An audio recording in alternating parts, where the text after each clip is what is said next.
Welcome to R P S L family. ನಾನಿವತ್ತು ಹಸಿಮೆಣ್ಸಿಕಾಯಿಂದ ಪುಳಿಯೋಗರೆ ಮಾಡ್ತಾಯಿದ್ದೀನಿ. ತುಂಬಾ ರುಚಿಯಾಗಿರುತ್ತೆ. ತಿನ್ನಲ್ಲ ಅನ್ನೋರು ಕೂಡ ತಿಂತೀರ, ಒಂದು ಸಲ ಟ್ರೈ ಮಾಡಿ ನೋಡಿ. ಒಂದು 4 ಟೇಬಲ್ ಸ್ಪೂನು ಎಣ್ಣೆ ಹಾಕ್ಕೊಂಡು ಒಗ್ಗರಣೆಗೆ ಸ್ವಲ್ಪ ಕರಿಬೇವು, 4 ಹಸಿಮೆಣ್ಸಿಕಾಯಿ ಉದ್ದುದ್ದವಾಗಿ ಕಟ್ ಮಾಡಿ ಇಟ್ಕೊಂಡು, 3 ಟೇಬಲ್ ಸ್ಪೂನ್ ಶೇಂಗಾ ಬೀಜ, 2 ಟೇಬಲ್ ಸ್ಪೂನು ಕಡಲೆಬೇಳೆ.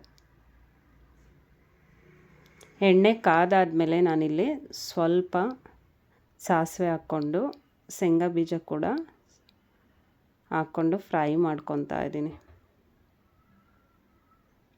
ಸ್ವಲ್ಪ ಫ್ರೈ ಆದಮೇಲೆ ಶೇಂಗಾ ಬೀಜ ನೋಡಿ ಫ್ರೈ ಆಗಿದೆ ಅರ್ಧ. ಅದಾದಮೇಲೆ ಇಲ್ಲಿ ಕಡಲೆಬೇಳೆನ ಹಾಕ್ಕೊಂಡು ಫ್ರೈ ಮಾಡ್ಕೊತಾ ಇದ್ದೀನಿ.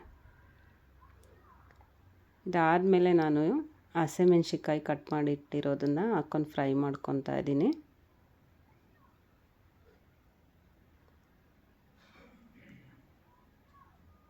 ಸ್ವಲ್ಪ ಉಪ್ಪು, ಸಣ್ಣ ಉಪ್ಪನ್ನು ಸೇರಿಸ್ತಾ ಇದ್ದೀನಿ.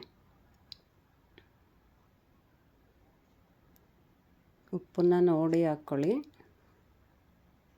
ಮಾಡುವಂಥವ್ರು. ಕಡಲೆಬೇಳೆ ಸ್ವಲ್ಪ ತಟ್ಟೆಯಲ್ಲೇ ಇತ್ತು, ಹಾಗಾಗಿ ಅದು ಕೂಡ ಹಾಕ್ಕೊಂಡು ಸ್ವಲ್ಪ ಕರಿಬೇವು ಕೂಡ ಹಾಕ್ಕೊಂಡು ಫ್ರೈ ಮಾಡ್ಕೊತಾ ಇದ್ದೀನಿ.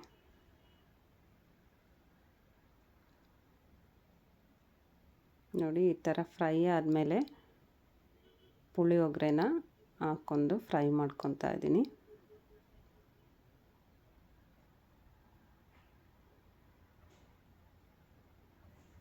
ನೋಡಿ ಈಗ ಸ್ಟವ್ ಆಫ್ ಮಾಡ್ಕೊತಾ ಇದ್ದೀನಿ. ಇದ್ರ ಜೊತೆಗೆ ನಾನು ಮನೆಯಲ್ಲಿ ಪುಳಿಯೋಗರೆ ಪುಡಿನ ರೆಡಿ ಮಾಡಿದ್ದೆ, ಅದು ಕೂಡ 1 ಟೇಬಲ್ ಸ್ಪೂನ್ ಆ್ಯಡ್ ಮಾಡ್ಕೊಂಡು ಮಿಕ್ಸ್ ಮಾಡ್ಕೊತಾ ಇದ್ದೀನಿ.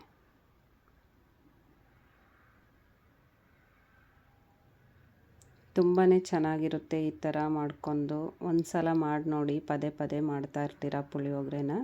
ಇದಕ್ಕೆ ರೈಸ್ ಹಾಕ್ಕೊಂಡು ಮಿಕ್ಸ್ ಮಾಡ್ಕೊತಾ ಇದ್ದೀನಿ, ನೀಟಾಗಿ ಕಲಿಸ್ಕೊತಾ ಇದ್ದೀನಿ.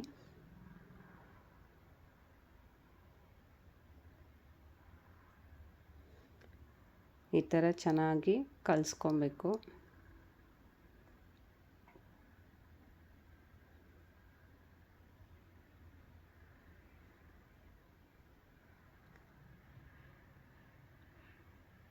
ಬೇಗನೂ ಆಗೋಗುತ್ತೆ ಪುಳಿಯೋಗರೆ.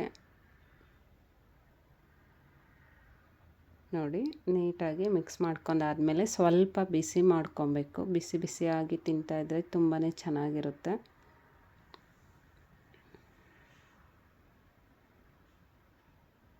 ನೋಡಿ ಮಿಕ್ಸ್ ಮಾಡ್ಕೊಂಡು